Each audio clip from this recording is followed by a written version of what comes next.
கிறிஸ்துவுக்குள் அன்பானவர்களே, ஆண்டவராகிய இயேசு கிறிஸ்துவின் விலையேற பெற்ற நாமத்திலே நான் உங்களை வாழ்த்துகிறேன். கர்த்தர் உங்களை ஆசீர்வதிப்பார். இன்றைய அனுதின உணவில் கர்த்தர் நமக்கு கொடுக்கிற வார்த்தை எபேசியர் 5ஆம் அதிகாரம் 8வது வசனம்.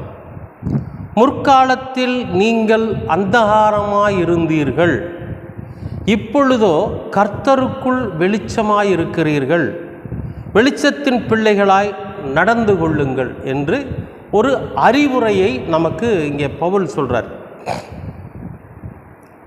முற்காலத்தில் நீங்கள் அந்தகாரமாயிருந்தீர்கள் அப்படின்னா, அந்தகாரம்னா இருட்டு.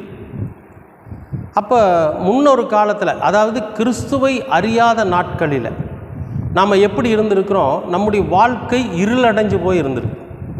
இருளடைஞ்சிருக்கிறதுனா என்ன அப்படின்னா, சிலர் நம்மளை பார்த்த உடனே சொல்லுவாங்க, என்ன உன் முகம் ஒரு இருளடைஞ்ச மாதிரி இருக்குது, உன் முகத்தில் ஒரு சமாதானம் இல்லையே, என்ன ஏதாவது பிரச்சனையா அப்படின்னு நம்மை பார்த்த உடனே சொல்லிடுவாங்க. ஏன்னா மனசுக்குள்ளே சமாதானம் இல்லைன்னு வைங்களேன். மனசு நம்முடைய இருதயம் ஏதாவது ஒன்றை குறித்து வேதனைப்பட்டு கொண்டு இருக்குமானால் நம்முடைய முகம் வாடி போயிருக்கும். அகத்தின் அழகு முகத்தில் தெரியும். அப்போ நம்முடைய முகம் இருளடைஞ்சு போயிருக்கு. பார்த்தவங்க சொல்லிடுவாங்க, என்ன ஒரு மாதிரி இருக்கிற, என்ன விஷயம். அப்போ கிறிஸ்துவை அறியாத நாட்களில் நம்முடைய முகமும் நம்முடைய எண்ணங்களும் நம்முடைய செயலும் எப்படி இருந்துச்சுன்னா இருளடைஞ்சு போயிருந்துச்சு. ஏன்னா இந்த இருதயத்தில் ஒரு சமாதானம் இல்லை, ஒரு சந்தோஷம் இல்லை, ஒரு தெளிவு கிடையாது. நம்ம என்ன செய்யணும், என்ன செய்யக்கூடாது, எது செஞ்சால் நமக்கு நன்மையானதாக இருக்கும், எது செஞ்சால் நமக்கு தீமையானதாக இருக்கும் என்று எதை ஒன்றை குறித்தும் ஆராய்ந்து ஒரு முடிவெடுக்க முடியாத நிலை இருந்ததினாலே நாம் இருளின் பிள்ளைகளை போல இருந்தோம், பிசாசின் பிள்ளைகளைப் போல இருந்தோம். ஏன்னா பிசாசு எப்பொழுதுமே நம்முடைய வாழ்க்கையை இருளடைந்து போகும்படியாக செய்வோம். சமாதானம் இருக்காது, சந்தோஷம் இருக்காது, மனசு ஒரே போராட்டமாக இருக்கும், வேதனையாக இருக்கும், ஏதாவது ஒன்றை குறித்து நம்முடைய இருதயம் அளப்பறித்து கொண்டே இருக்கும். அப்போ நம்முடைய செயல்களும் நம்முடைய சிந்தனைகளும் எப்பொழுதும் எப்படி இருக்குன்னு கேட்டிங்கன்னா தவறானதாக இருக்கும்.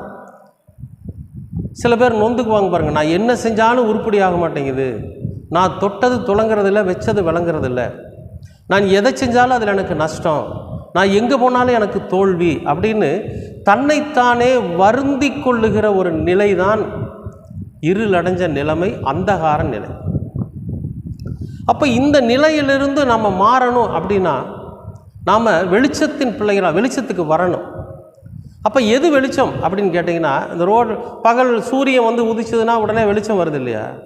அந்த மாதிரி கிறிஸ்து நமக்குள்ளே உதிக்கிற போது, கிறிஸ்துவின் வார்த்தைகளை நாம் ஏற்றுக்கொள்ளுகிற போது, கிறிஸ்துவின் வார்த்தையின்படி நம்மை நடத்தி கொள்வதற்கு நாம் உட்படுகிற போது நம்முடைய வாழ்க்கை வெளிச்சத்தை நோக்கி பயணிக்கும். நம்முடைய பாதைகளிலெல்லாம் வெளிச்சம் இருக்கும். அப்போ நம்ம எதை குறித்தும் பயப்படணுங்கிற அவசியம் இல்லை. அதாவது மடியில் கனம் இருந்தால் தான் வழியில் பயம்.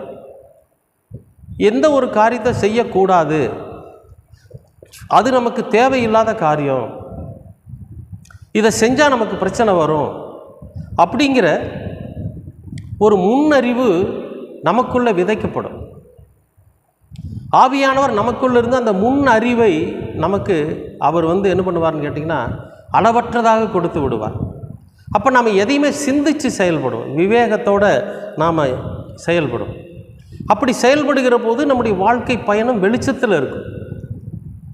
அப்போ அதைத்தான் பவுல் சொல்கிறாரு, நீங்கள் கிறிஸ்துவை அறியாததற்கு முன்பு முற்காலத்தில் நீங்கள் அந்தகாரத்தின் பிள்ளைகளாக இருந்தீர்கள், பிசாசின் பிள்ளைகளாக இருந்தீர்கள், பாவத்தின் பிள்ளைகளாக இருந்தீங்க.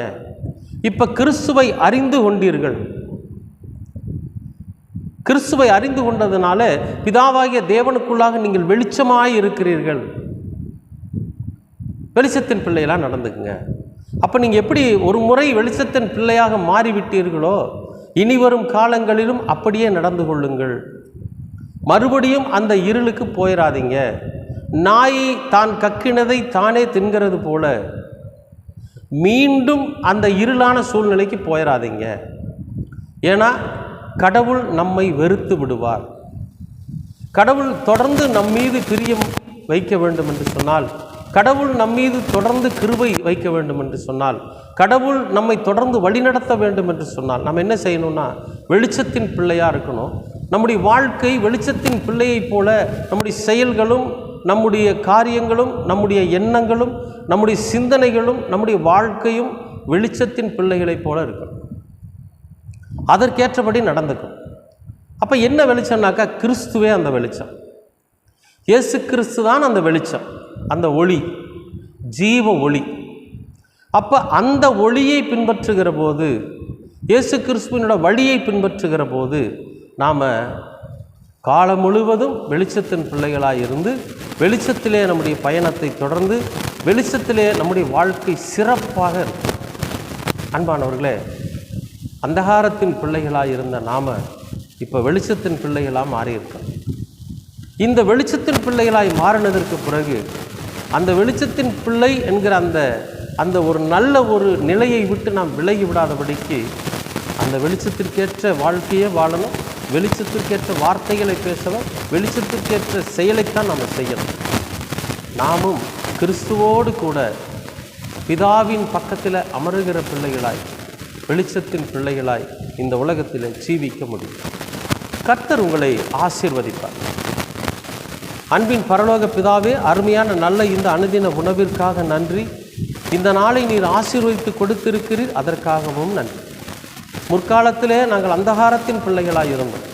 இருள் எங்களை சூழ்ந்திருந்தது, பாவம் எங்களை நிறைத்திருந்தது, அக்கிரமமும் அநியாயங்களும் எங்களை சூழ்ந்து கொண்டிருந்தது, பிசாசானவன் எங்கள் கரங்களை இறுக பிடித்து கொண்டிருந்தது.